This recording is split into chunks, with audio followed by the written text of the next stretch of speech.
on? It's Ash here coming at you today in Clash Royale. Today we're going to talk about one of the most lethal, potent combinations of the game. We've said it for not 1, 2, 3, but 4 years here on the channel that Baby Dragon is one of the most powerful and unique cards being air splash in the game. So what is better than a Baby Dragon or maybe a mirrored Baby Dragon? Well, a Baby Dragon and Skeleton Dragon in the same deck. A lot of players, especially beatdown players, are starting to recognize that you can never have enough air splash damage, and that's why in today's video we're going to be playing some top 30 live ladder gameplay for you guys with a Golem double dragon deck. Definitely my favorite, and you guys know I'm a big fan of Golem, and man, I need to upgrade my Skeleton Dragon. I guess I don't need to until next month, but either way guys, check it out. Skeleton Dragon, Baby Dragon, we have the Night Witch, the Golem, Goblin Cage, Log, Fireball, and NATO. So the 3 spells with the double dragon, 3 spells, Night Witch, and Goblin Cage. Every card has a very clearly defined role in it. Now you might be asking yourself, because the first question that I asked the Zodiac here is, hey, how do you know which one to play, right? And I'm gonna go ahead and show one replay to start this video out. How do you know like when to play Skeleton Dragon versus when to play Baby Dragon? How is it changing these 2 cards depending on what you need in a match? Do you have a preference? Is there one card that you're saving as opposed to the other? He said that primarily he's using the Skeleton Dragons in the middle of the bridge, right? He's going to use them to snipe defensive troops. He's going to use them to snipe whatever the opponent has to counter the Golem, again, towards the middle of the river, right? He's going to be placing them more reactively. And then the Baby Dragon, he's going to be using behind the Golem in a more traditional kind of Golem tornado push, all things being equal. But in some matches, such as this one, again, this is why I wanted to share this replay first with you guys, is against an Elixir Golem Battle Healer deck, for example. He's just going to be stacking them both defensively in the same lane, or I should say using both of them on one defensive sequence because he really needs that extra splash damage. So here comes the Golem Night Witch, the opponent going for a tower trade situation. It looks like they're going to get one here, and we go with the Skeleton Dragons. Unfortunately, that Royal Delivery drops right on top of them, but hey, no worries. We're going to go ahead and prep for another Golem push here in the left-hand lane. This one's going to go all the way through the duration of triple Elixir time, right? So check it out. Again, Skeleton Dragon's putting work, and Baby Dragon using the same push. Baby D negotiating that opponent's Baby D, and it's going to take us a while. We have to get through the Barbarian Hut as well. This is definitely one of the most toxic decks in the world, but look at this push. This is the push that I really wanted to share with you guys coming right now. Let's go to the single speed, excuse me.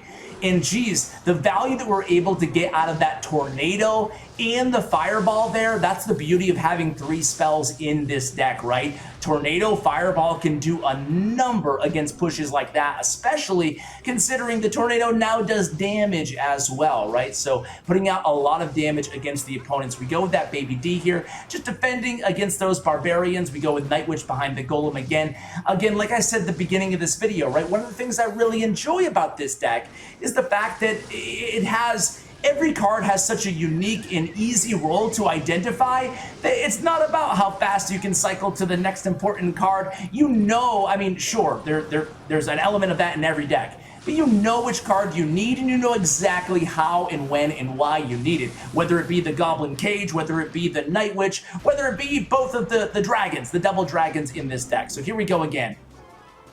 I mean, I would have thought maybe Electro Dragon, Inferno Dragon with the Skeleton Dragons, but just seeing the Baby Dragon with the Skeleton Dragons, I mean, it makes perfect sense here. And again, we're using the Skeleton Dragons kind of in behind here, preoccupying again that Electro Dragon, buying more time for the Baby D to put in work here. And again, geez, I mean, that push was just giant, guys. I mean, battle healers galore, 2 battle healers, Elixir Golems everywhere, just going in with multiple Goblin Cages, multiple Baby Dragons, multiple Skeleton Dragons everywhere here on the defensive end, and again, getting more value out of the Skeleton Dragons in the pocket. We're back to another Goblin Cage. We're going to pull that Elixir Golem to our King Tower. I mean, just incredible work here, just dancing on the defensive end, getting so much value. This is why I wanted to start. Now you can see why I wanted to start with this replay, because it perfectly illustrates how no matter, I mean, there's nothing bigger than the pushes that we just saw in this replay, right? I mean, battle healers, Elixir Golems just everywhere from the opponent,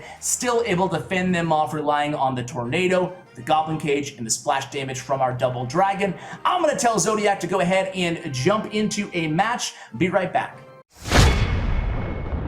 All right, guys, here we go against Shadow Fiend to start things out here. This is going to be very interesting. This guy is playing an incredibly weird deck, I believe.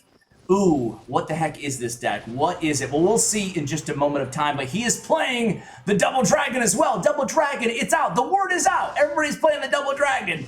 Double Dragon, a classic. Double Dragon 1, 2, and 3. First seen, I believe, on the Nintendo Entertainment System circa 1989, maybe? Anyway, here we go. It's going to be a Baby D against Baby D, and he's playing the Double Dragon deck too, it looks like. He's going with the Golem. I thought he was playing like a crazy different deck than this one. He was playing a Mega Knight Pack-a-Dack or something crazy. Anyway, here we go, guys. Or Giant Skeleton Mega Knight deck, I believe. But now it looks like he's going back to the Double Dragon. He likes the Double Dragon too, apparently. So Night Witch against this Dark Prince here. We also go with the Skeleton Dragons. We're going to go ahead and try to pull that Golem to the King Tower. We do get that activation there. And check this. Oh, I thought that Goblin Brawler was going to pull everybody in. Luckily, the tower is still targeting that Night Witch there, so be able to mitigate damage. And we have the activated King Tower, which is going to help us out as well. Now, our last card, of course, is Golem. Just like, what card haven't we played yet? Yes, it's Golem. Let's see if we go with the Golem here. We do. So Golem in the back. We have about a 2 or 3 elixir lead off of Shadow Fiend. Now, we don't. Do we have Night Witch in hand? I don't know. It's still single elixir time, though, so I wouldn't expect, us to take down tower here. Let's see what the last card of Shadow's deck is. Goes a little bit of defense here. Again, he's doing exactly what we talked about earlier, playing his Skeleton Dragons to intercept our troops there at the bridge. And nice NATO from him as well. Again, not trying to take that entire tower down here, but hey, who knows? We have that Baby D pretty healthy. Golemite is tanking for him. And hey, that's going to be a lot of damage. He goes with a Barbarian Barrel there, cycling to a Golem of his own. So here we go. We have a nice lead. We're going to go with another Golem. Now, he has a Tornado. He does not have the Goblin Cage, so he's not going to be able to pull this Golem away for long off of his tower. We go again. Notice that Goblin Cage placement, guys. Keeping it same lane. And here we go. It's going to be another Baby D first. The opponent goes with Baby D as well. We go with a Log here. Trying to get that Golem to the tower. We do. Nice fireball there.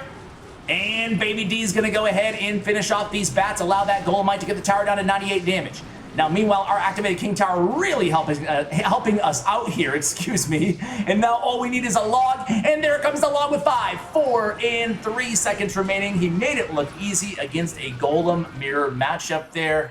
Man, that was, like, am I right? That looked pretty easy there. Let's go ahead and jump into another one. Let's see where he is first here, guys. He is, nah, he's not still 29th. Come on, update. Update, Clash Royale. Update. It's taken so long for the rankings to update lately. We're now at 69-21 trophies. Let's see. I'll come back at you guys. We'll check to see where he is. 18th, guys. 18th is the updated number, and we're inside our next match. So we're currently top 20 in the world with this deck. Here going against Tuna. Tuna. You guys big Tuna fans? I like it. It's all right.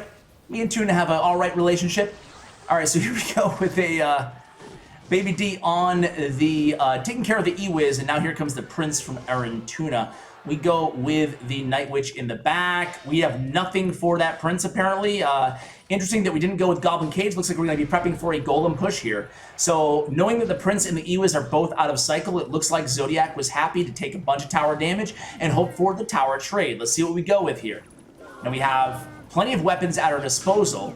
Skeleton Dragons in hand. He goes with a Fireball. Nice patience there. He goes with Fireball Zap. Now we have Skeleton Dragons down. Now, the tower is going to target one of these Skeleton Dragons. The other one will be fully healthy, at least forcing that Ewiz out of the hand of the opponent, but didn't really work out like we wanted it to there. 17-10 damage. Certainly not as much as the opponent, but let's see if we just go ahead and let this go. Oh, he gets the hit. How did he get the hit there, man? Looks like we're going to go Golem in the back again, though, here, guys. Probably. No, we go Baby D in the back. So interesting there with the Baby Dragon. Maybe Golem was one card away? I don't know. But let's see what we can do here. So plenty of time in this match. Baby Dragon kind of just flies into that left tower. Mega Minion down for the opponent. They go with the giant. Let's see if we sack. We do sacrifice that left tower here, guys. So it's okay if he takes our left tower. If we can get the right tower down, we still have the match advantage here with 10 seconds remaining in single elixir time. So he has Fireball, Zap in hand. He also has Prince. We're going to get that right tower down here, guys. He's going to Zap. Yeah, Golem's going to solo that entire tower because the death damage is going to be all we need here. Let's see what the opponent does. Man, Golem is just so incredibly OP when he's on the tower, right? There's nothing the opponent can do here.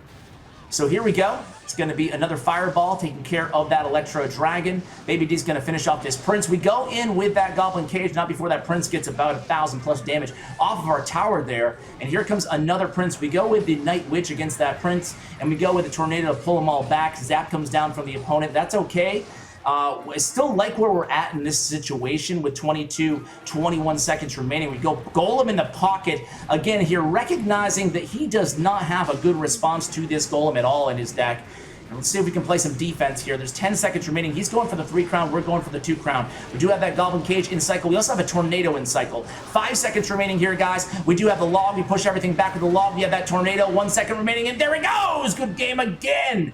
Zodiac, man. First we take down a Golem beatdown matchup, and now we take down the Giant beatdown matchup. Beatdown apparently is in right now. Beatdown is super in terms of popular meta decks, powerful meta decks in the game, and now we're top 10 in the world. We are 9th. I'm going to see if Zodiac wants to keep playing. Be right back. All right, guys, top 10. Here we go against OP Beast. Crap. OP Beast sounds like one of my titles. OP Beast! All right, so here we go. He starts off with Ice, Spirit, and Log. I'm thinking Log Bait? Nope. Okay, here we go. Ice Golem 2. So he goes Musketeer in the back, and he goes Hog Rider here, so it's 2.6. Start things out. We have Goblin Cage. We also have Tornado, so 2 good responses to the Hog, which is good because he's going to be able to easily outcycle both of those responses independently. So we're going to go ahead and log here. This matchup is all about, same thing goes with any faster matchup, right? It's all about biding our time till double elixir time, right? Staying alive, continuing to cycle. We don't need to drop golems in this matchup. If we do, we want to make sure that the Hog Rider is out of cycle, but it's kind of always in cycle against 2.6. So again, here you're seeing him just play defensively. We do have log in hand right now, I believe, or 1 card away. Now, OP Beast, he wants to be super aggressive in single elixir time. We're not going to give him the opportunity to do so, though. Again, with the Goblin Cage in hand right now, we have Goblin Cage and Golem in hand, along with Tornado back in hand. So this is a difficult situation for the opponent here. But they can play some smart defense against us, too. They can stack 2 Musketeers, 2 Cannons, also Fireball our defensive troops. So they're capable, a good 2.6 player, as clearly OP Beast is capable of defending against a deck like this. So we'll see. He has a small advantage here in terms of damage the opponent. We're going to go same lane with that Hog Rider. We have the Tornado in hand. We pull that Hog right back to the tower. The Skeletons will get a little bit on tower, but not too much damage, only 100 or so as we cross over to double elixir time in 2 seconds. Here comes Elixir Golem, cannon number 1. Let's see if we support this push. We do with the Baby D. I'm going to go ahead and Fireball as well there. We have Goblin Cage in hand. Let's see if we... Ooh, late Goblin Cage there. Very late. Where it forces a log out of us to push that back.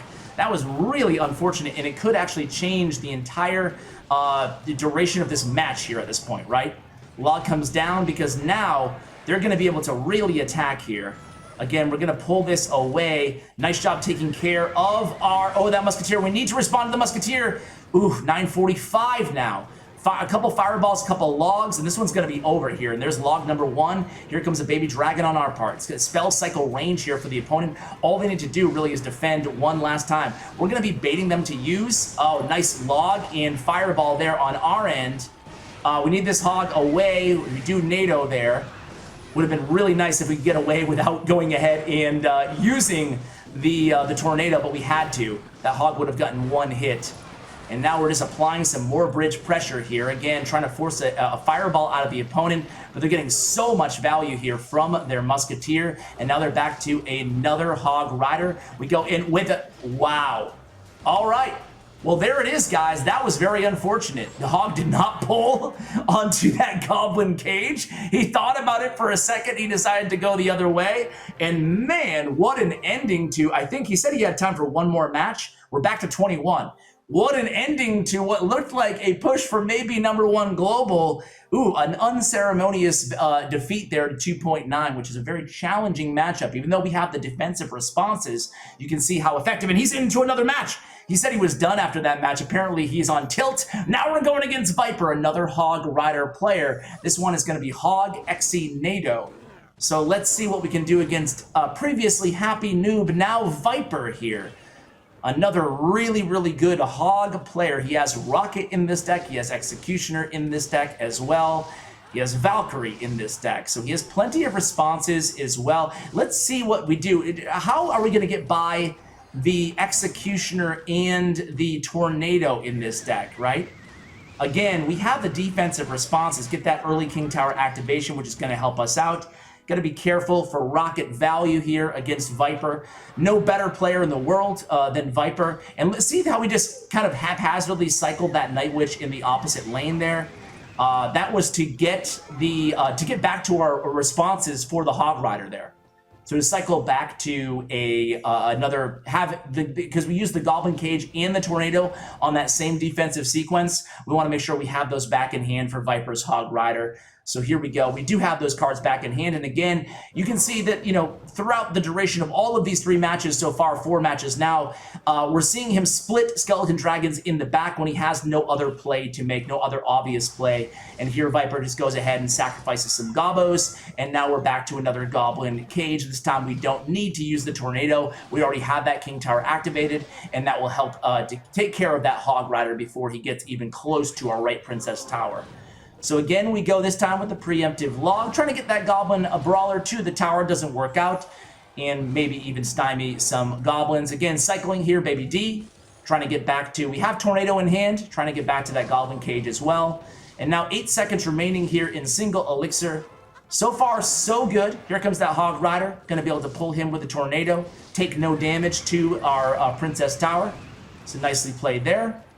See if we go Golem here. Leaking a little bit instead, and we go with the Goblin Cage. Interesting there. I thought we might have went with the Golem. It looks like we just want to play the Golem in the back here instead. We're just kind of, again, just cycling in the back here. We are not playing a Golem. Trying to get that Hog Rider out of cycle first. We go with the Night Witch in the back. The last card for Viper, again, is the Rocket. Keep that in mind.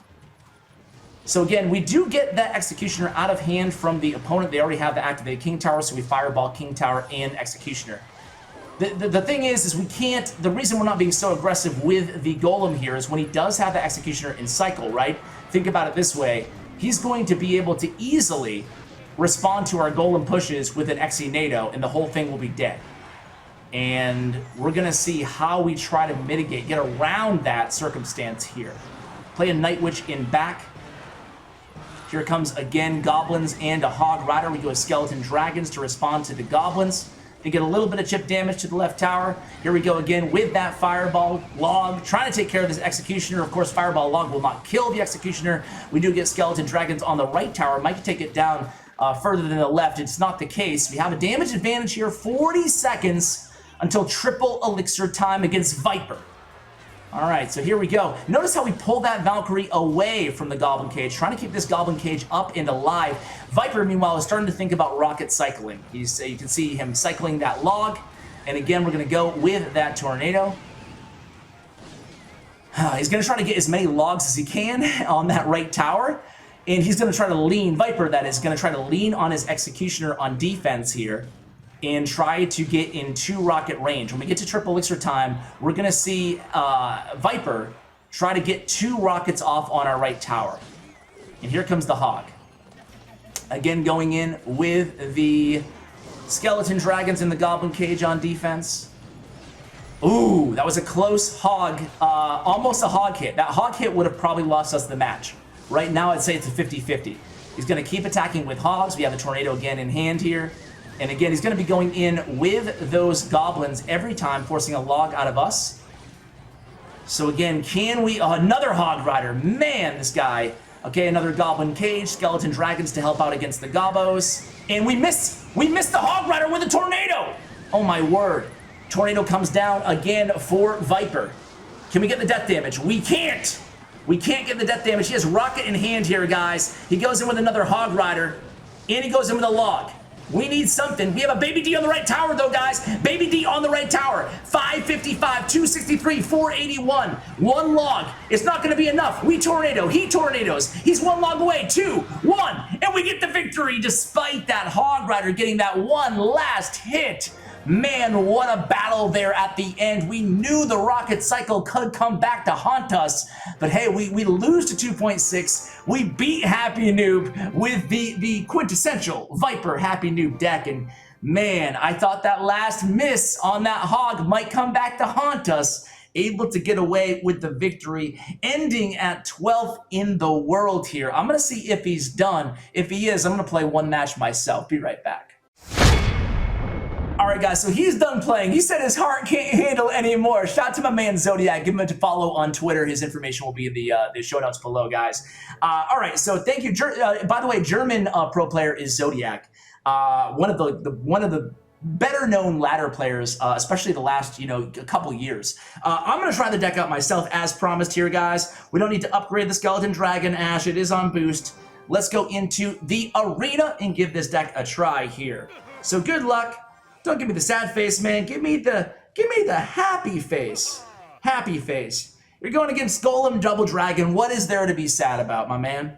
So I don't want to make a starting play with this deck, man. I mean, it is heavy. It is heavy. But, and like, what if he's playing Log Bait? I guess if he's playing Log Bait, I can go with the King Tower activation. He goes with arrows. He activated my King Tower, man. Are you serious? Is he giving me a victory here? He doesn't want to be on the channel.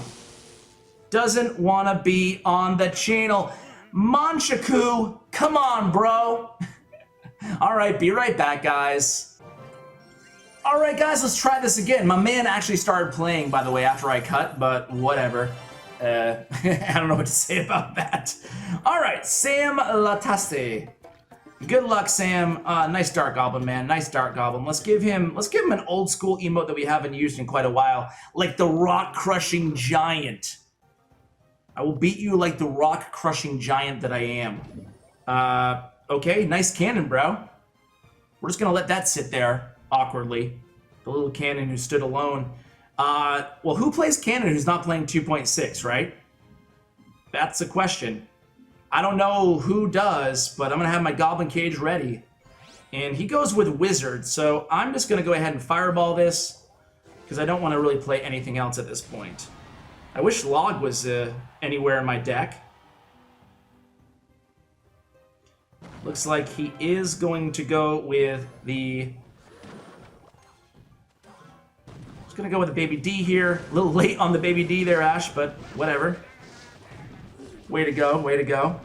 Probably could have avoided like 2 or 3 of those Royal Giant shots had we just been a little bit more timely on our Goblin Cage and on our whatever the other thing that we did was. Pro commentary, what you've come to expect here. Okay, so he is going to Fireball there, that's fine. I think it's time to go in with a Golem push here, guys. Because we do have the Elixir advantage after that Fireball. He used Barbarians. Used Fireball. He's going to go with a Pump. That's cool with me, man. I'm not scared of a Pump. Not scared of a Pump. Because we are going to brute force our way through this dude. Let's give him the crush again. Crush this dude. All right. It's go time. Take care of the cannon. Pull everybody in here. He has Fireball back in hand, which we don't like. We don't like. He's going to use it there, and we're going to go in with Skeleton Dragons at the bridge. These bats will be tanking for the Skeleton Dragons. And then he's going to zap there. I'm going to let this all go. We have the damage advantage now. He's going to get frisky with his Royal Giant here. We all know it. Going to have the delayed log. Going to go in with the Baby D this time, appropriately placed. Going to send in the Tornado. Is he back to that fireball yet? Let's see. Okay, apparently not. We are not going to fireball ourselves here. Going to play a Night Witch instead. He's going to go with an ill-advised elixir pump again. I am not going to take the bait there. I will not be fireballing that. And again, we're going to go with the Goblin Cage. And again, we're going to go with the log here. Keeping everybody alive. Pull everybody back. Get a baby D up. It's going to get one hit. Doesn't scare me, man. Doesn't scare me. He's going to come in with the fireball there a little bit early. Going to go in with the Night Witch. Going to log this as well. Apply some pressure. He does not have that NATO in hand, and there it goes. All right, good game. And we'll give him one last crush because that's the kind of mood that we're in today. Guys, good luck with the deck. The deck link will be in the show notes below, as always, here on the channel. And again, give Zodiac a follow. Support the guests that I have here on the channel. I appreciate it. It helps support me. Helps me get more guests on the channel if they're getting a little bit something out of it. Not saying that's the case with Zodiac, just saying in general. And of course, thank you guys for using my creator code in the shop, CWA. I really appreciate it, guys. Huge shout out to Clash Royale and to Bren Chong. My YouTube partners, check out their information in the show notes below. Thank you, and as always, take care, guys.